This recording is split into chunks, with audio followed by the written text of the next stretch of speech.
Good morning. Welcome to Doctor's Talk once again. ഇന്നത്തെ doctor സ്റ്റോക്കിലെ വിഷയം വളരെ കോമൺ ആയിട്ടുള്ളൊരു വിഷയം, പ്രത്യേകിച്ച് നമ്മുടെ ഇപ്പോഴത്തെ കാലാവസ്ഥ മാറ്റങ്ങളിലൊക്കെ വളരെയധികം പ്രസക്തിയുള്ളൊരു വിഷയം കൂടിയാണ് അലർജി ആൻഡ് ആസ്മ. ആസ്മ ഒരു പക്ഷേ എല്ലാവരും കേട്ടിട്ടുണ്ടാവും, അലർജിയും എല്ലാവരും കേട്ടിട്ടുണ്ടാവും. സാധാരണഗതിയിൽ അലർജിയെക്കുറിച്ചൊരു തമാശ പറയുന്നത് എന്താണ് കാരണമെന്ന് അറിഞ്ഞുണ്ടെങ്കിൽ ഡോക്ടർ പറയാൻ അലർജിയാണെന്ന്. എന്നാലും അലർജിക്ക് അതിൻ്റേതായ ഇംപ്ലിക്കേഷൻ ഉണ്ട് മെഡിക്കൽ സയൻസിൽ. അതുപോലെ തന്നെ ആസ്മ വളരെ കോമൺ ആയിട്ടുള്ള, കുട്ടികൾക്കും മുതിർന്നവർക്കും ഒരുപോലെ ആപ്ലിക്കബിൾ ആയിട്ടുള്ള, അപകടകാരിയൊന്നും അല്ലെങ്കിലും വേണമെങ്കിൽ ശല്യക്കാരനാകാൻ പറ്റുന്ന ഒരു രോഗാവസ്ഥയാണ് ആസ്മ എന്ന് പറയുന്നത്. ഏതായാലും അതിനെക്കുറിച്ചൊക്കെ സംസാരിക്കാൻ എന്നോടൊപ്പം doctor Nandini, Calicut baby memorial ഹോസ്പിറ്റലിലെ പൾമനോളജിസ്റ്റാണ് ഡോക്ടറോട് തന്നെ വിശദമായിട്ട് ചോദിക്കാം. ഡോക്ടർ, ഞാൻ പറഞ്ഞു നമ്മുടെ വിഷയം എന്താണെന്നല്ല, അലർജി ആൻഡ് ആസ്മ. നമുക്ക് ആസ്മ എന്താണെന്ന് പറഞ്ഞാൽ, അല്ലെങ്കിൽ അലർജി ആൻഡ് ആസ്മ എന്താണെന്ന് പറഞ്ഞു തുടങ്ങിയാലോ? അതായിരിക്കട്ടെ. ആസ്മ എന്താണെന്ന് ഒരു ശ്വാസകോശത്തെ ബാധിക്കുന്ന രോഗമാണ്. അത് ശ്വാസകോശത്തിൻ്റെ ശ്വാസനാളികൾ, എയർവേസ് എന്ന് പറയും, ശ്വാസനാളികളുമായി അലർജി ഉണ്ടാക്കുന്ന പല പല ഘടകങ്ങളും ബന്ധപ്പെടുമ്പോൾ അല്ലെങ്കിൽ അവയുമായി സമ്പർക്കത്തിൽ വരുമ്പോൾ ശ്വാസകോശം ചുരുക്കം ഉണ്ടാകുന്നു. ആ ചുരുക്കം മൂലം ഉണ്ടാകുന്ന ഒരു അവസ്ഥയാണ് ഈ ആസ്മ എന്ന് പറയുന്നത്. അതിന് പല പല ഘടകങ്ങൾ അതിന് കാരണമായി വരാം. അത് ഈയിടെയായി ഈ ആസ്മ ഒരു പ്രോബ്ലമായി, അതായത് ഒരു മെയിൻ പ്രശ്നമായി തന്നെ വന്നുകൊണ്ടിരിക്കുകയാണ്. പ്രത്യേകിച്ച് കുട്ടികളിലാണെങ്കിലും വലിയവർക്കാണെങ്കിലും. എസ്പെഷ്യലി നമ്മുടെ പൊല്യൂഷൻ കൂടുന്നു. അങ്ങനെയുള്ള ഈ കാലഘട്ടത്തിൽ ഏകദേശം ലോകത്താകമാനം 300 മില്യൺ ആൾക്കാർക്ക് ആസ്മ രോഗബാധിത വേൾഡ് വൈഡ്. ആൻഡ് നമ്മുടെ ഇന്ത്യയിൽ ഒരു 5 വയസ്സിന് മുകളിലുള്ള കുട്ടികളിലുള്ള ഏകദേശം 10 മുതൽ 15% വരെയുള്ള കുട്ടികളും ഈ ആസ്മ രോഗം മൂലം ബുദ്ധിമുട്ട് അനുഭവിക്കുന്നവരാണ്. അതുപോലെ അലർജിക് റൈനൈറ്റിസ്, അതായത് മൂക്കൊലിപ്പ്, അലർജി, തുമ്മൽ, ആ ഒരു അലർജി, അതിന് നമ്മൾ അലർജിക് റൈനൈറ്റിസ് എന്നാണ് പറയുന്നത്.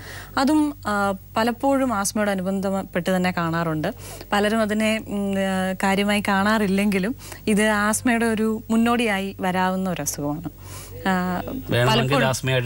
ഡെവലപ്പ് ചെയ്യാവുന്ന ഒരു ആസ്മയുടെ ഒരു തുടക്കം പോലെ എന്ന് പറയാം. അലർജിക് റൈനൈറ്റിസിൽ തുടങ്ങി പതുക്കെ ആസ്മയിലേക്ക് പോകുന്ന ഒരവസ്ഥ പലരിലും കണ്ടുവരുന്നുണ്ട്. ആസ്മയുള്ളവരിൽ ഏകദേശം 75% ആൾക്കാരിലും ഈ അലർജിക് റൈനൈറ്റിസ് കണ്ടുവരുന്നുണ്ട്. അത് കൂടാതെ തന്നെ ആസ്മയ്ക്കിടെ ഇപ്പം ഈ ആസ്മ അല്ലെങ്കിൽ അലർജിക് റൈനൈറ്റിസ് ഡോക്ടർ പറഞ്ഞു നമ്മളെ ആവശ്യമില്ലാത്ത സാധനങ്ങളുമായി അല്ലെങ്കിൽ ഫോറിൻ ഓബ്ജക്ട്സുമായിട്ട് കോൺടാക്ട് വരുമ്പോൾ അലർജൻസുമായി. ഇതിന് ഒരു വേറൊരു ബാക്ക്ഗ്രൗണ്ട് ഉണ്ടോ? അതോ നമുക്കിപ്പോൾ എല്ലാവർക്കും പൊടിയടിച്ച് എല്ലാവർക്കും ഈ പ്രശ്നം ഉണ്ടാവുന്നില്ലല്ലോ, അപ്പം വേറൊരു ബാക്ക്ഗ്രൗണ്ട് ഉണ്ടോ? ഉണ്ട്, ഡെഫിനറ്റ്ലി ഉണ്ട്. കാര്യം എന്താണെന്ന് വെച്ചാൽ അലർജി പൊടി അടിക്കുന്ന എല്ലാ ആൾക്കാർക്കും ആസ്മ വരുന്നില്ല, അലർജി ഉണ്ടാവുന്നില്ല. അത് എന്താണെന്ന് ചോദിച്ചാൽ അതിൽ മെയിനായും വരുന്ന ഒരു ഘടകം ജനറ്റിക് ആണ്. അതായത് ജനിതക ബാക്ക്ഗ്രൗണ്ട് ഉണ്ട്. അതിന് ജനറ്റിക് ബാക്ക്ഗ്രൗണ്ട് വളരെ ഇമ്പോർട്ടൻ്റ് ആണ്. കാരണം എന്താണെന്ന് വെച്ചാൽ ഒരു അച്ഛനോ അമ്മയ്ക്കും ആസ്മയുള്ള ഒരു കുട്ടിക്ക് ആസ്മ വരാനുള്ള സാധ്യത വളരെ കൂടുതലാണ്. മാത്രവുമല്ല, ഒരു പേരൻറ്റിന് മാത്രമേ ആസ്മയുള്ളൂവെങ്കിലും അതിൻ്റെ ഏകദേശം ഡബിൾ ചാൻസാണ് 2 പേർക്കും ആസ്മ ഉണ്ടെങ്കിൽ കുട്ടിക്ക് വരാനുള്ള സാധ്യത വളരെ കൂടുതലാണ്. അതുപോലെ അച്ഛനും അമ്മയ്ക്കും മാത്രമല്ല, ചിലപ്പോൾ അവരുടെ മാതാപിതാക്കൾക്ക്, ഗ്രാൻഡ് പേരൻസിനോ ബാക്കിയുള്ള ഇമ്മീഡിയറ്റ് ഫാമിലിയിലുള്ള ആർക്കുണ്ടെങ്കിലും ഒരു ആൾക്ക് അതിനുള്ള സാധ്യത വളരെ കൂടുതലാണ്. അത് മാത്രവുമല്ല,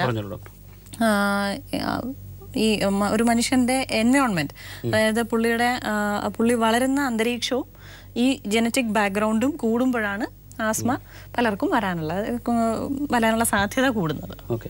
ഈ ആസ്മ ഇപ്പോൾ കുട്ടികളിൽ ആസ്മ വരുന്നുണ്ട്, മുതിർന്ന ആൾക്കാരിലും ആസ്മ വരുന്നുണ്ട്. അത് കുട്ടികളിൽ വരുന്ന ആസ്മ ഭാവിയിൽ അവർക്ക് പ്രായമാകുമ്പോൾ ആസ്മയായിട്ട് വരുന്നതാണോ, അതോ പ്രായമായതിനു ശേഷം ആസ്മ ഉണ്ടാവുമോ? പ്രായമായതിനു ശേഷവും ആസ്മ ഉണ്ടാവും. ആസ്മയുടെ വരാനുള്ള സാധ്യത ഒന്ന് ചെറിയ കുട്ടികളിൽ, സാധാരണയായി ഇത് ചെറിയ പ്രായത്തിലാണ് ആസ്മ തുടങ്ങുന്നതെങ്കിലും പ്രായമായ ശേഷവും ആസ്മ പ്രത്യക്ഷപ്പെടാം. ഫോർ ദ ഫസ്റ്റ് ടൈമായി തന്നെ ആസ്മ പ്രായമുള്ള ലേറ്റ് ഓൺസെറ്റ് ആസ്മ എന്നാണ് അങ്ങനെ ഒരു പ്രത്യേകിച്ചൊരു എൻറ്റിറ്റി തന്നെയുണ്ട്. മാത്രമല്ല സാധാരണയായി ചെറിയ കുട്ടികളിലാണ് അത് കണ്ടുവരുന്നത്. അതുപോലെ തന്നെ അഡൽസിനും കുട്ടികളിലും വരുന്നതിലും ചില വ്യത്യാസങ്ങൾ കണ്ടുവരുന്നുണ്ട്. കാരണം എന്താണെന്ന് വെച്ചാൽ അഡൽസിന് നമ്മൾ പ്രായമുള്ള ആൾക്കാർക്ക് നമ്മൾ പറയുന്നു അവർക്ക് ശ്വാസതടസ്സം, ആദ്യം തുമ്മലായി തുടങ്ങുന്നു, ശ്വാസതടസ്സത്തിലേക്ക് പോകുന്നു, ചുമ വരുന്നു, കുറുങ്ങൽ ശബ്ദമാണ് മെയിൻലി എല്ലാവരും കംപ്ലൈൻറ്റ് ചെയ്യുന്നത്. ഒരു കുറുങ്ങൽ വീസിങ് സൗണ്ട്, വിസിലിംഗ് സൗണ്ട്, വലിക്കുമ്പോൾ രാത്രി നെഞ്ചിനകത്ത് നിന്നൊരു കുറുങ്ങൽ ശബ്ദം അല്ലെങ്കിൽ ഒരു വിസിലിംഗ് സൗണ്ട് കേൾക്കുന്നതായിട്ടാണ് പലരും കംപ്ലൈൻറ്റ് ചെയ്യാറുള്ളത്. അപ്പോൾ അതിൽ കുട്ടികളിൽ എപ്പോഴും അങ്ങനെ തന്നെ വന്നോളണമെന്ന് നിർബന്ധമില്ല. ചെറിയ കുട്ടികളിൽ സാധാരണയായി കഫക്കെട്ടലിൻ്റെ കൂടെ ശ്വാസതടസ്സം വരാം. അത് ആസ്മയായി ആയിരിക്കണമെന്നില്ല. മിക്ക കേസുകളിലും അത് ആസ്മയല്ല. പക്ഷേ കഫക്കെട്ടില്ലാത്ത സമയത്ത് കുഞ്ഞിന് ശ്വാസം തടസ്സം പോലെ കാണുകയാണ്, ശ്വാസം എടുക്കാനുള്ള പ്രയാസം തോന്നുന്നു, രാത്രി കാലങ്ങളിൽ വേറെ കാരണമൊന്നും ഇല്ലാതെ, കഫക്കെട്ടലൊന്നും ഇല്ലാതെയുള്ള സമയത്തുള്ള രാത്രി കാലങ്ങളിലുള്ള ചുമ, അതൊക്കെ ആസ്മയുടെ ഒരു ലക്ഷണമായിട്ട് വരാം. പകൽ സമയത്തെല്ലാം കുഞ്ഞ് കുഴപ്പമില്ലാതിരിക്കുകയും രാത്രി കാലങ്ങളിൽ കുഞ്ഞിന് ചുമ തുടങ്ങുകയും സാധാരണയായി ഈ സിംറ്റംസ് കൂടുതലായി അത് വലിയവർക്കാണെങ്കിലും കുഞ്ഞുങ്ങൾക്കാണെങ്കിലും രാത്രി നേരം വെളുക്കുന്ന ആ സമയത്താണ് കൂടുതലും ആസ്മയുടെ സിംറ്റംസ് കൂടുതലായി പുറത്തു വരുന്നത്. ആ സമയത്താണ്. അത് പല ഫാക്ടേഴ്സ് ഉണ്ട് അതിൽ. നമ്മുടെ ശരീരത്തിലെ ഹോർമോണിന്റെ വ്യതിയാനങ്ങൾ കൊണ്ട് അത് അങ്ങനെ വരാം. ഓക്കെ ഡോക്ടർ, ഇപ്പം ആസ്മയുടെ സിംറ്റംസിനെ കുറിച്ച് പറഞ്ഞല്ലോ. ഈ ആസ്മയെ കുറിച്ച് പറയുമ്പം എപ്പോഴും അതിൻ്റെ കൂട്ടത്തിൽ തന്നെ ഡോക്ടേഴ്സ് പറഞ്ഞു കേൾക്കുന്ന ഒരു കാര്യമാണ് ആസ്മയെ ട്രിഗർ ചെയ്യുന്ന ചില ഫാക്ടേഴ്സ്. ഓക്കെ, അതുണ്ടെങ്കിലാണല്ലോ കൂടുതലും ആസ്മ പെട്ടെന്ന് അത് പ്രസിപ്പിറ്റേറ്റ് ചെയ്യുന്നത്. അതിനെക്കുറിച്ചൊന്ന് പറയാമോ? ഓക്കെ, സാധാരണയായി ഈ പറഞ്ഞ ട്രിഗർ എന്ന് പറയുന്നത് ആസ്മയുടെ ഒരു സിംറ്റംസിനെ, അത് ആസ്മയുടെ ലക്ഷണങ്ങൾ പുറത്തേക്ക് വരാൻ വേണ്ടി കാരണമാകുന്ന ഫാക്ടേഴ്സിനെയാണ് നമ്മൾ ട്രിഗേഴ്സ് എന്ന് പറയുന്നത്. ഒരു ആസ്മ അറ്റാക്ക് പ്രസിപ്പിറ്റേറ്റ് ചെയ്യുന്ന ഘടകങ്ങളിനെയാണ് നമ്മൾ ട്രിഗേഴ്സ് എന്ന് ഉദ്ദേശിക്കുന്നത്. സാധാരണയായി കണ്ടുവരുന്ന ട്രിഗർ എന്ന് പറഞ്ഞാൽ ഒരു അലർജൻ, അതായത് പൊല്യൂഷൻ ആവാം, ഒരു അലർജി ഉണ്ടാക്കുന്ന പൂമ്പൊടിയാകാം, ഡസ്റ്റാണ് ഏറ്റവും കോമൺ ആയിട്ട് നമ്മൾ കണ്ടുവരുന്ന ഒരെണ്ണം. ഡസ്റ്റ് മൈറ്റ് എന്ന് പറയും. ഡസ്റ്റിൽ ജീവിക്കുന്ന ഒരു മൈക്രോസ്കോപ്പിൽ കൂടി മാത്രം നമുക്ക് കാണാൻ പറ്റുന്ന ഒരു ചെറിയ ജീവിയാണ് ഡസ്റ്റ് മൈറ്റ് എന്ന് പറയുന്നത്. അപ്പോൾ ഡസ്റ്റ് മൈറ്റ് ആണ് മോസ്റ്റ് ഓഫ് ദ കേസസിൽ ഡസ്റ്റ് മൈറ്റ് ആണ് അലർജി ഉണ്ടാക്കുന്നതായിട്ട് കണ്ടുവന്നിട്ടുള്ളത്. അതൊന്ന്. പിന്നെ പോളൺ. പിന്നീടുള്ളത് പൊല്യൂഷൻ നമ്മൾ പറഞ്ഞു. അത് ഉള്ളിൽ നിന്നുള്ള, വീടിൻ്റെ ഉള്ളിലും പൊല്യൂഷൻ വരാം, വീടിന് പുറത്തുനിന്നും വരാം. പുറത്ത് നമ്മൾ വാഹനങ്ങളിൽ പോകുമ്പോൾ വെഹിക്കിൾസിൻ്റെ എക്സോസ്റ്റിൽ നിന്ന് വരുന്ന പുകയിൽ അടങ്ങിയിരിക്കുന്ന സൾഫർ ഡയോക്സൈഡ്, നൈട്രജൻ ഡയോക്സൈഡ്, അങ്ങനത്തെ പല സാധനങ്ങളും ശ്വാസതടസ്സം ഉണ്ടാക്കുമെന്ന് പ്രൂവ് ചെയ്തിട്ടുള്ള കാരണങ്ങളാണ്. ആസ്മയുടെ അറ്റാക്കിനെ പ്രസിപ്പിറ്റേറ്റ് ചെയ്യാൻ പറ്റിയ തെളിയിക്കപ്പെട്ടിട്ടുള്ള സാധനങ്ങളാണ്. അതൊന്ന്. വീടിൻ്റെ ഉള്ളിൽ ഉണ്ടാകുന്ന പൊല്യൂഷൻ എന്ന് പറയുന്നത് നമ്മുടെ പല വീടുകളിലും ഇപ്പം കുറവാണെങ്കിലും പല വീടുകളിലും വീടിൻ്റെ അടുപ്പ് കത്തിക്കുന്ന ഇതുണ്ട്. അതിൽ നമ്മൾ പിന്നെ ഈ സ്മോക്ക് പുറത്തേക്ക് പോകാനുള്ള ശരിയായ ചിമ്നിയൊന്നും ഇല്ലാതെ വീടിൻ്റെ ഉള്ളിലേക്ക് തന്നെ ആ പുക വരികയും അതിൻ്റെ ഭാഗമായി വീടിൻ്റെ ഉള്ളിൽ നമ്മളത് അറിയുന്നുണ്ടാവില്ല, പക്ഷെ അതൊരു പ്രശ്നമായി കാണാറുണ്ട് പലപ്പോഴും. പ്രത്യേകിച്ചും സ്ത്രീകൾക്കാണ് അത് കൂടുതലായി ബാധിക്കുന്നത്. ആസ്മയുടെ ഒരു ടെൻഡൻസി ഉള്ളവർക്ക് പലർക്കും നമ്മൾ ഹോസ്പിറ്റലിൽ അഡ്മിഷൻ വേണ്ടി വരുന്നത് പോലും ഇതിൻ്റെ കൂടുതലായി വരുന്നത് കൊണ്ടാവാം. അതൊന്ന്. പിന്നീട് ഇമ്പോർട്ടൻ്റ് ആയിട്ടുള്ള ഒരു കാര്യം സിഗരറ്റിൻ്റെ സ്മോക്കാണ്. അത് കുട്ടികളിൽ പലർക്കും പേരൻസ്, ഫാദറോ അല്ലെങ്കിൽ ഗ്രാൻഡ് പേരൻസോ വീട്ടിലിരുന്ന് മുറിക്കുള്ളിലിരുന്ന് സ്മോക്ക് ചെയ്യുന്നത് കാരണം നമുക്ക് പലർക്കും കുട്ടികൾക്ക് വിഷമം കൂടുതലായി വരാറുണ്ട്. Passive smoking. അത് കുട്ടികൾക്കും അതെ, ബാക്കിയുള്ള സ്ത്രീകൾക്കും അതെ. പുരുഷന്മാരിലും അത് ആസ്മയുള്ളവർക്ക് അത് വളരെ പ്രശ്നം കൂടുതലായി വരാറുണ്ടെങ്കിലും ഇതൊക്കെയാണ്. പിന്നീട് നമുക്ക് സാധാരണ ഇതൊക്കെയാണ് നമ്മൾ അലർജൻ എന്ന കൂട്ടത്തിൽ വരുന്നത്. പിന്നെ പലപ്പോഴും നമ്മുടെ വളർത്തു മൃഗങ്ങളൊരു പ്രശ്നമായിട്ട് വരാറുണ്ട്. കുട്ടികൾ പലപ്പോഴും പൂച്ച, ചെറിയ നായ്ക്കുട്ടികൾ, അങ്ങനെയുള്ള, പിന്നെ പക്ഷികൾ, ഈ ലവ് ബേർഡ്സ് അങ്ങനത്തെയുള്ള അതിൻ്റെയൊക്കെ ചെറിയ പൊടി പോലെയുള്ള ഒരു ഡാൻഡർ എന്ന് പറയും. ഈ പട്ടി വളർത്തുമൃഗങ്ങളുടെയൊക്കെ രോമത്തിൻ്റെ ഇടയിൽ നിന്നൊരു താരൻ പോലെയുള്ള ഒരു ചെറിയ പൊടിയാണത്, ഡാൻഡർ, പെറ്റ് ഡാൻഡർ എന്ന് പറയും. അത് വളരെയധികം പ്രശ്നക്കാരാണ്. പല കുട്ടികൾക്കും നമുക്ക് ആസ്മ മാറാതിരിക്കുന്നതിൻ്റെ കാരണം അന്വേഷിച്ച് ചെല്ലുമ്പോഴാണ് ഇതിലേക്ക് നമ്മൾ കണ്ടുപിടിക്കുന്നത്. അപ്പോൾ അത് മാറ്റുമ്പോൾ തന്നെ കുട്ടിയുടെ അസുഖം പകുതി അവിടെ കുറയുകയാണ് ചെയ്യുന്നത്. ഇപ്പോൾ ഈ ആസ്മയാണ് എന്ന് ഇപ്പോൾ ഡോക്ടർ പറഞ്ഞു, ആസ്മയാണോ എന്ന് ഉറപ്പിക്കാൻ പറ്റാത്ത സിംറ്റംസും ഉണ്ട്, ആസ്മ പോലത്തെ സിംറ്റംസ്. അപ്പോൾ സ്വാഭാവികമായും ഇങ്ങനെ സിംറ്റംസുമായിട്ടൊരു രോഗി വന്നു കഴിഞ്ഞാൽ അത് ആസ്മയാണ് എന്ന് ഉറപ്പിക്കേണ്ട അത്യാവശ്യമാണ്. അതെങ്ങനെ നിങ്ങൾക്ക് ഉറപ്പിക്കും? സാധാരണ നമ്മൾ ആസ്മയാണോ എന്ന് സംശയം തോന്നുന്ന ചില ചുമ മാത്രമായിട്ട് വളരെ ചുരുക്കം കേസുകളിലേ ഉള്ളൂ. ചുമ മാത്രമായി വരുന്ന പല കേസുകളിലും നമ്മൾ ബാക്കിയുള്ള അസുഖങ്ങളൊന്നും അല്ല എന്ന് ഉറപ്പിച്ച ശേഷം മാത്രമേ നമ്മൾ ഇതിനെക്കുറിച്ച് ചിന്തിക്കാൻ പാടുള്ളൂ. എന്നാൽ കുട്ടികളിലല്ല, കുട്ടികളിൽ സാധാരണ ചുമയായിട്ട് വരാറുണ്ട്. പക്ഷേ മുതിർന്നവരിൽ നമ്മൾ ഈ ചുമ മാത്രമായിട്ട് വരുന്ന ഒരു വിഭാഗം കോഫ് വേരിയൻ്റ് ആസ്മ എന്ന് പറയും, അത് ചിലർക്ക് കണ്ടുവരാറുണ്ട്. അതിന് നമുക്ക് വേറെ പല പല ടെസ്റ്റുകളും വേണ്ടി വരും. അതല്ലാതെ സാധാരണയായി നമ്മളത് ആസ്മയാണോ എന്നൊരു രോഗി നമ്മുടെ അടുത്ത് വരുമ്പോൾ പലപ്പോഴും അവർ പറയുന്നത് രാത്രിയിലാണ് ബുദ്ധിമുട്ട് കൂടുതൽ, അല്ലെങ്കിൽ വെളുപ്പിനെയാണ്. പക്ഷേ നമ്മൾ ഡോക്ടറെ അടുത്ത് രോഗി എത്തുന്നത് പലപ്പോഴും ഉച്ചയാവുന്ന നേരത്തായിരിക്കും. അവർക്ക് ബുദ്ധിമുട്ട് ആ സമയത്ത് കുറഞ്ഞിട്ടുണ്ടാവും. എന്തെങ്കിലും ആവി എടുത്തു, ചൂടുവെള്ളം കുടിച്ചു, ബുദ്ധിമുട്ട് മാറിയ അവസ്ഥയിലായിരിക്കും മിക്കപ്പോഴും രോഗി ഡോക്ടറുടെ അടുത്തേക്ക് എത്തുന്നത്. അത് ആ സമയത്ത് നമ്മൾ നോക്കുമ്പോൾ, എക്സാമിൻ ചെയ്യുമ്പോൾ പലപ്പോഴും ചെസ്റ്റിലും ക്ലിയർ ആയിരിക്കാം, വേറെ ഒരു രോഗലക്ഷണവും ഉണ്ടായില്ല എന്നിരിക്കാം. അതിന് നമ്മൾ 1-2 ടെസ്റ്റുകൾ ചിലപ്പോൾ ചെയ്യാറുണ്ട്. പൾമണറി ഫങ്ഷൻ ടെസ്റ്റിംഗ് എന്ന് പറയും, സ്പൈറോമെട്രി. അത് നമ്മളൊരു മെഷീനിലേക്ക് ബ്ലോ ചെയ്യാണ്, ഊതി നമ്മുടെ ലങ്സിൻ്റെ കപ്പാസിറ്റി എത്രയുണ്ട്, അല്ലെങ്കിൽ എത്ര കണ്ട് ശ്വാസതടസ്സം ഉണ്ട് എന്ന് അതിൽ നിന്ന് നമുക്ക് മനസ്സിലാക്കാൻ സാധിക്കും. 6 വയസ്സിന് മുകളിൽ തുടങ്ങിയുള്ള കുട്ടികൾക്ക് നമുക്ക് പലപ്പോഴും ഈ ടെസ്റ്റ് ചെയ്യിക്കാൻ പറ്റാറുണ്ട്. ചെറിയ കുഞ്ഞുങ്ങൾക്ക് വിഷമമാണ്, കാര്യം അവർ പറഞ്ഞു കൊടുത്ത് മനസ്സിലാക്കി ചെയ്യിപ്പിക്കാനുള്ള ബുദ്ധിമുട്ട് കാരണം. അല്ലാത്തവർക്ക് നമുക്ക് യൂഷ്വലി 6 years and above നമുക്ക് ചെയ്യിക്കാൻ പറ്റാറുണ്ട്. അതിൽ നിന്ന് നമുക്കൊരു കറക്റ്റായിട്ടുള്ള ഒരു ഡയഗ്നോസിസിലേക്ക് എത്താൻ പറ്റും. അതിലും പറ്റാതെ വരുമ്പോഴാണ് നമ്മൾ അതിൻ്റെ അടുത്ത പടിയിലേക്ക് പോകേണ്ടി വരുന്നത്. ചിലർക്ക് അഡൾട്ട്സ് ആണ്. നമ്മൾ മുതിർന്നവരിൽ വരുമ്പോൾ നമ്മൾ ചിലപ്പോൾ ഒരു എക്സ്റേ ഒക്കെ എടുത്ത് നോക്കി, കുട്ടികൾക്ക് അതിൻ്റെ ആവശ്യം വരാറില്ല. കാര്യം നമുക്ക് ബാക്കിയൊന്നും ഇല്ല എന്നൊന്ന് ഉറപ്പ് വരുത്തണം. ഈ പരിശോധന കഴിഞ്ഞാൽ പിന്നെയുള്ളത് ചികിത്സയാണ്. അസുഖം ഉറപ്പിച്ചു കഴിഞ്ഞാൽ അടുത്ത ചികിത്സയാണ്. ആസ്മയുടെ ചികിത്സാ സാധ്യതകൾ അല്ലെങ്കിൽ അതിൻ്റെ ഓപ്ഷൻസ് എന്തൊക്കെയാണ്? ട്രീറ്റ്മെൻറ്റ് പല ഘട്ടങ്ങളിലാണ്. ഒന്ന് മെഡിസിൻസ് ഉണ്ട്. പിന്നെ അലർജി ഉണ്ടാക്കുന്ന കാര്യങ്ങളിൽ നിന്ന് ഒഴിവാകുക എന്നുള്ളത് ഒന്ന്, റിസ്ക് റിഡക്ഷൻ എന്ന് പറയുന്ന അതൊരു ഭാഗമാണ്.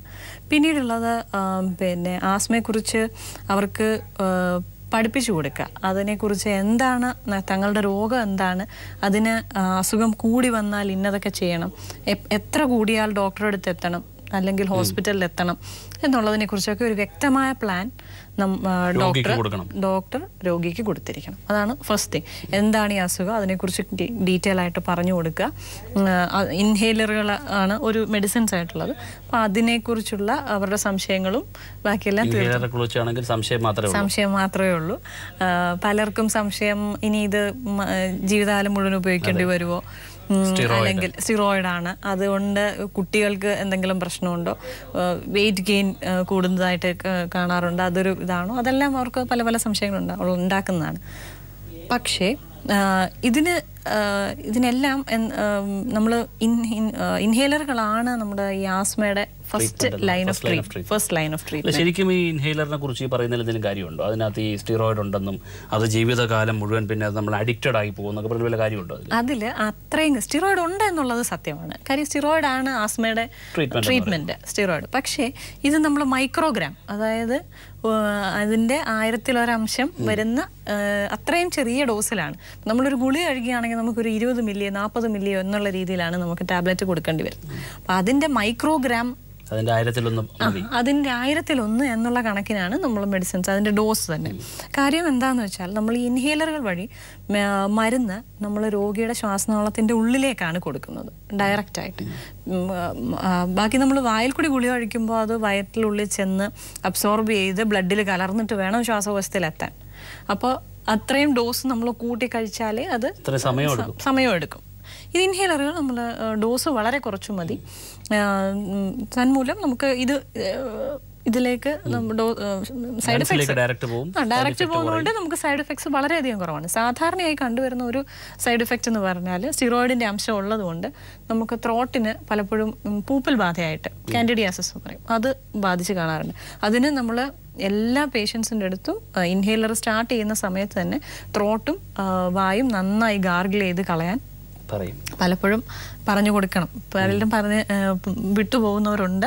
പക്ഷെ അത് ഡോക്ടറോ അല്ലെങ്കിൽ അറ്റൻഡിങ് ഒരു ഹെൽത്ത് പ്രൊഫഷണൽ ആരാണെങ്കിലും അവിടെ ആയിക്കോട്ടെ അത് പറഞ്ഞു കൊടുത്തിരിക്കണം. അത് പേഷ്യൻസും അത് നിശ്ചയമായും ചെയ്തിരിക്കണം. കാരണം അത് നമ്മൾ കുറച്ച് കഴിയുമ്പോൾ കഴിയില്ലെങ്കിലും കുഴപ്പമില്ല എന്നൊരു ഇത് വരുന്നത് ഇതിന് ശബ്ദം വ്യത്യാസത്തിനും അതെല്ലാം നമ്മുടെ ഇതിന് വോക്കൽ കോഡ്സിൽ ചെറുതായിട്ട് ഡ്രഗ്സിന്റെ ഇത് വരുന്നത് കൊണ്ട് അതും ചിലപ്പോൾ വരാം. ശബ്ദത്തിന് ചെറിയൊരു വ്യത്യാസം പോലെയും വരാം. അതെല്ലാം ഇതുണ്ടെങ്കിൽ നമുക്ക് അവോയ്ഡ് ചെയ്യാൻ പറ്റുന്നതേ ഉള്ളൂ.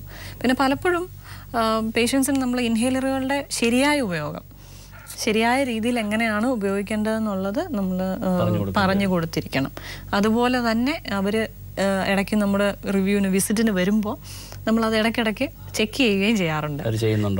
അവർ കറക്റ്റായ രീതിയിൽ തന്നെയാണോ ഇവർ നമ്മൾ പഠിപ്പിച്ച് കൊടുക്കുന്നതാണെങ്കിൽ പോലും വീട്ടിലെത്തിയിട്ട് അത് മറന്നുപോയോ മാറിയാണോ ചെയ്യുന്നത്. കാരണം പലപ്പോഴും ആസ്മ കൺട്രോൾ ആവാതെ വരുമ്പോൾ നമ്മൾ യൂഷ്വലി കാരണം ഇൻഹേലറുകളുടെ ശരിയായ ഉപയോഗം ഇല്ലാത്തത് തന്നെയാണ്, തെറ്റായ രീതിയിൽ ഉപയോഗിക്കുന്നത് കൊണ്ടായിരിക്കും.